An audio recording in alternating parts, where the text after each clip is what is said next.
আপনার কলেজে পড়াকালীন সবচেয়ে স্মরণীয় মুহূর্ত যেটা আপনার সাথে এখনো রয়ে গেছে, সেটা নিয়ে কিছু বলুন। স্মরণীয় মুহূর্ত বেসিক্যালি পড়াশোনার সাথে একটু কমই স্মরণীয় মুহূর্ত আছে, বরং খেলাধুলা রিলেটেড কিছু স্মরণীয় মুহূর্ত আছে।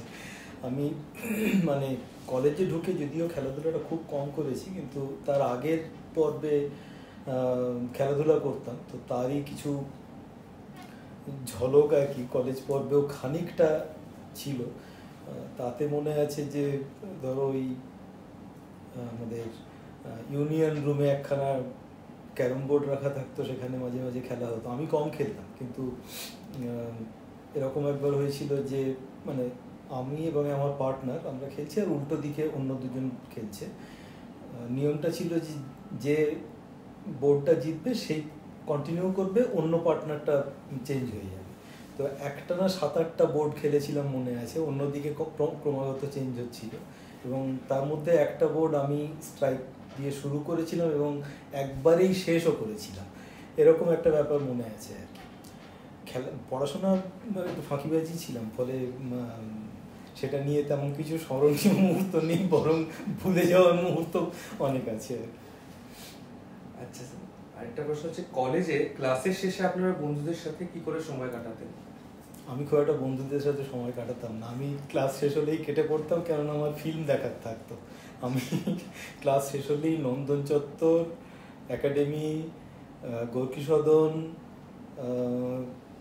ম্যাক্সমুলার ভবন, এইসব জায়গায় ঘুরে বেড়াতাম ফিল্ম দেখার জন্য। স্যার, ফিল্ম না থিয়েটার? ফিল্ম মূলত, তার সঙ্গে থিয়েটারও ছিল, একাডেমিতে থিয়েটারও দেখতাম। আর স্যার, কোনো প্রফেসর যিনি আপনার ছাত্র জীবনে এবং তারপরেও গুরুত্বপূর্ণ ভূমিকা পালন করেছে? যার জন্য বেসিক্যালি আমার প্যালিওন্টোলজিতে আসা, প্রফেসর শুভেন্দু বর্ধন।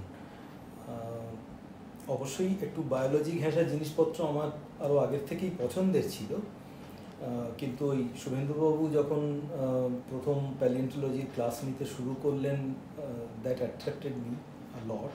এবং আমি জানি এটা একমাত্র আমাকে নয়, এরকম জেনারেশন আফটার জেনারেশন চলেছে, অনেকেই খুব অ্যাট্রাক্টেড হয়েছে, তারা প্রায় পুজো করে। আমি পুজো করি না, কিন্তু ইন এনি কেস আমি আমার প্যালিওন্টোলজিতে আসার একটা মূল কারণ, সেটা এখনও প্যালিওন্টোলজি করি, সুতরাং সেই ইনফ্লুয়েন্সটা রয়েছে আর কি।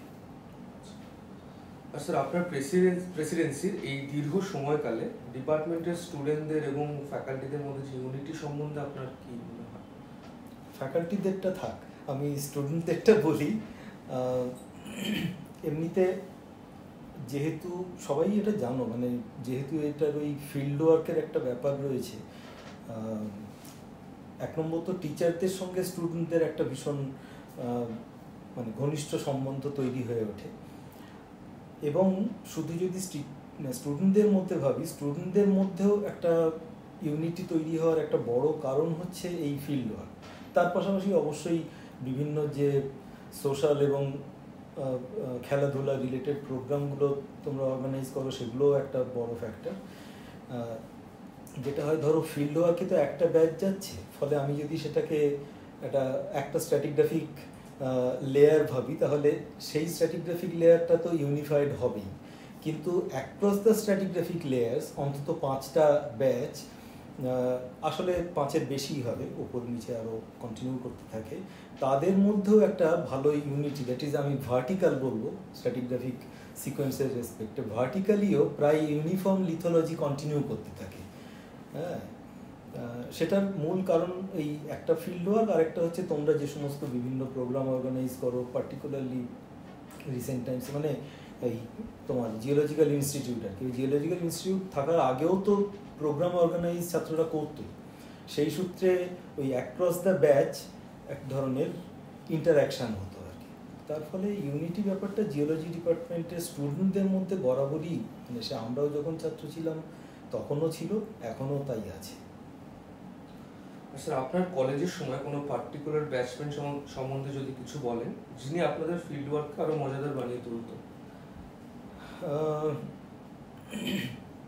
ব্যাচমেট, ওই আমি যেটা বললাম যে আমি যেহেতু ক্লাসের পরে আর খুব একটা মেলামেশা করতাম না, ফিল্ডে অবশ্যই মেলামেশা হতো, কিন্তু আমার বেশি মনে আছে ফিল্ডে গিয়ে মজাদার ইনসিডেন্টস যদি বলি, বা কোনো একজন পার্টিকুলার ব্যক্তিত্ব যার জন্যে সেই ইনসিডেন্টসগুলো মজাদার হয়ে উঠেছিল, সেটা মূলত আমার এমএসসি ডিসার্টেশনের সময় থেকে শুরু করে রিসার্চের সময়ের ঘটনাগুলো আর কি। সেখানে একজন ছিল আমার 2 বছরের সিনিয়র। ইনফ্যাক্ট প্রথম আমি যখন এমএসসি ডিসার্টেশনে করছে ফিল্ডে যাই, তখন স্যার যাননি সঙ্গে, শুভেন্দুবাবু যাননি সঙ্গে, আর কিছু অসুবিধা ছিল। ও ছিল যেহেতু 2 বছরের সিনিয়র এবং ও আগে করছে গেছে, ফলে ও হচ্ছে আমাদের ইমিডিয়েট গাইডের মতো ছিল। তো মানে ও সঙ্গে রয়েছে। আমরা তখন গ্রামে গিয়ে থাকতাম। সে অনেক কঠিন ফিল্ড ওয়ার্ক ছিল, তোমরা এখন সেই সব ফিল্ড ওয়ার্ক করো না, গ্রামে গিয়ে থাকো না। আমরা গ্রামে গিয়ে কাছের শহর থেকে জিনিসপত্র কিনে নিয়ে গ্রামে গিয়ে থেকে রান্না করে কাজ করতাম। তো এইরকম হয়েছিল। মজার ঘটনাটা ভাষা রিলেটেড। ওখানে কমিউনিকেশন ইংরেজিতে হিন্দিতে করতে হতো। এবার ওখানের গ্রামের লোকও খুব ভালো হিন্দি জানে না, আর আমাদের হিন্দির অবস্থা ততই বছর। তো ওই যে সিনিয়রের কথা বলছি, নামটা আর বলছি না, সে যথারীতি আমাদের গাইড হিসেবেই প্রায় ছিল, সুতরাং সে কমিউনিকেশনটা করছিল। তো আমরা জিনিসপত্র কিনে নিয়ে ভিতরে গেছি, গ্রামে গেছি, এবং ওদেরকে দেবো রান্না করার জন্য আর কি। তো জিনিসপত্রগুলো দিয়ে দিলেই মামলা চুকতো, কিন্তু ও আবার মানে কি আছে, কতটা আছে, এইটা বোঝানোর চেষ্টা করেছে ওদেরকে। সেই চেষ্টা করতে গিয়ে ও প্রথম যে সেন্টেন্সটা বলেছিল, আলুর একটা প্যাকেজ দেখিয়ে, হাম 4 কিলো আলু হ্যায়। তো সেই শুরু হয়েছিল ওর হিন্দির অসাধারণত্ব। পরে যখন আমরা রিসার্চ করছি একই ল্যাবে, সুরেন্দ্রবাবুর ল্যাবে, তখনও ওই ধরনের ইনসিডেন্ট আছে। ওই একই গ্রামে গিয়ে আমরা ফিল্ড করছি, এবং ওদের ওই গ্রামের একটা পরিবারের কাছে দেয়া রয়েছে যে তোমরা আমাদের রান্নাটা করে দেবে। তো মূলত খাওয়া বলতে তো ডিনারটাই হতো রাতের।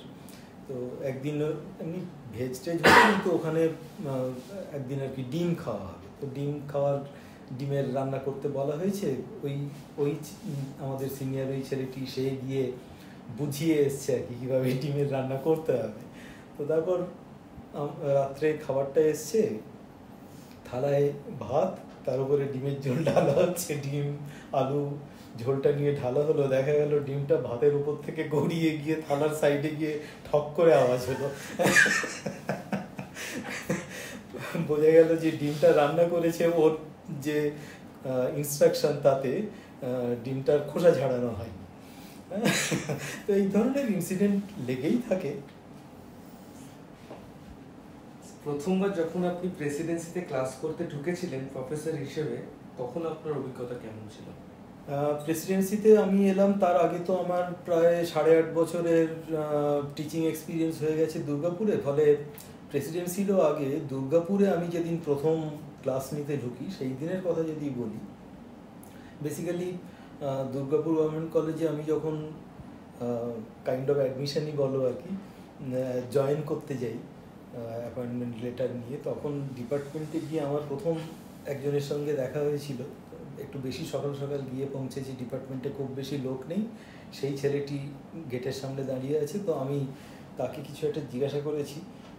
সে তারপরে বলেছি যে আমি বেসিক্যালি এখানে ফ্যাকাল্টি হিসেবে জয়েন করতে এসেছি, কী করতে হবে ইত্যাদি।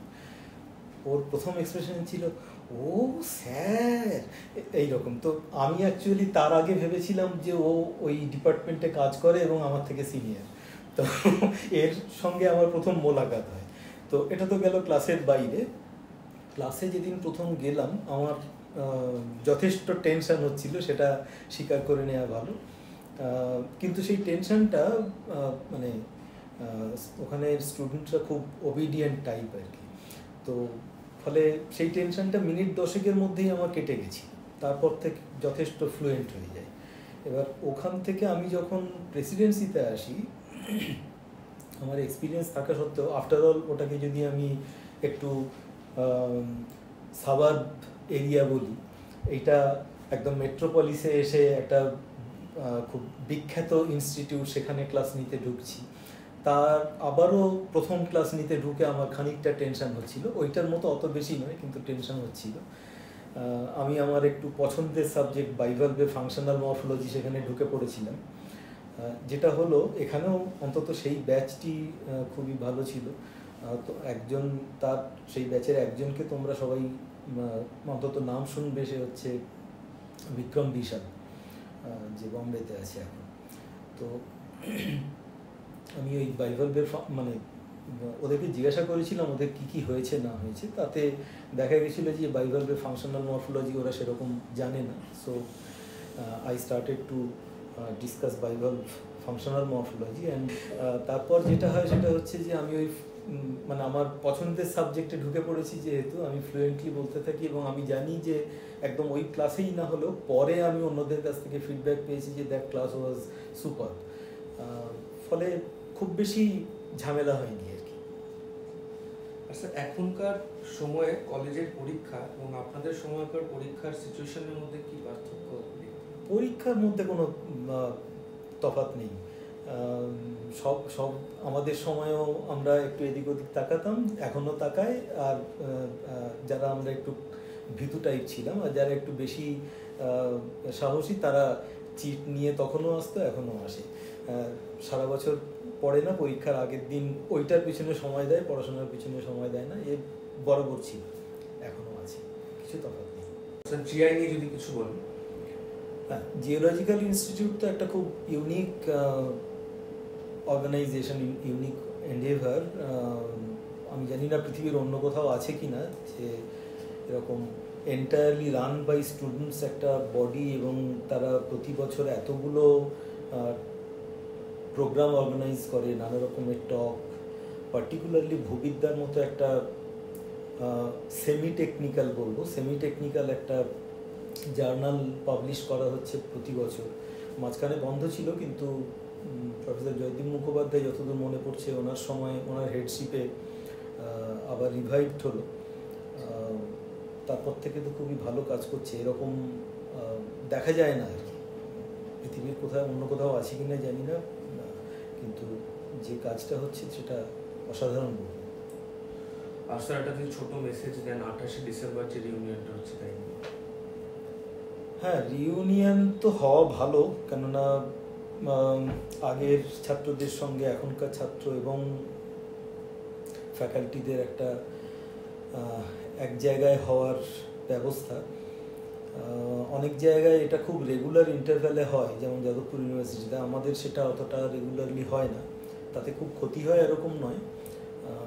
খুব রেগুলার ফিচার না হলে খুব সাংঘাতিক অসুবিধা হয় না, বরং অনেক দিন পরে পরে দেখা হলে বন্ডেজটা বা টানটা আরও হয়তো বাড়ে, সেটাও হতে পারে। সেই হিসেবে ঠিক আছে, এবছর হবে, তার জন্যে সবাইকে শুভেচ্ছা থাকলো। শুভেচ্ছার একটা কম্পোনেন্ট আমার কাছেও আসবে, কেননা আমিও ওয়ান অফ দ্য পার্টিসিপেন্টস।